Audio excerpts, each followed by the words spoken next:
Gubernur Bali Wayan Koster salurkan hak pilihnya pada pemilu 2019 di kampung halamannya di TPS 11 di Desa Sembiran, Kecamatan Tejakula Buleleng.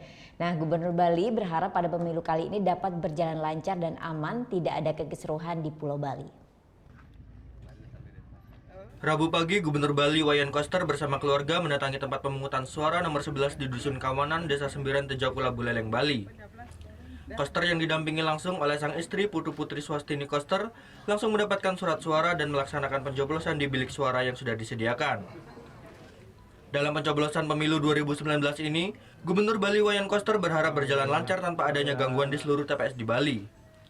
Meskipun adanya keterlambatan dimulainya pemungutan suara di sejumlah TPS di Buleleng, Koster yakin pelaksanaan pencoblosan akan berjalan dengan lancar. Kita berharap pemilu serentak 17 April 2019 hari ini bisa berlangsung dengan lancar, mulus, nyaman, aman, damai, dan sukses.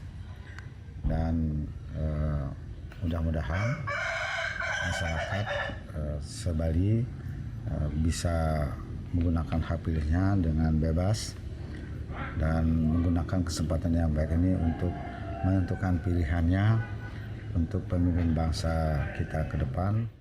Usai melakukan pencoblosan, Gubernur Bali berencana akan langsung bertolak ke Kota Denpasar untuk memantau langsung pelaksanaan pemilu serentak 2019 ini. Putu Wijana melaporkan untuk NET. Ada sini Pak. Iya.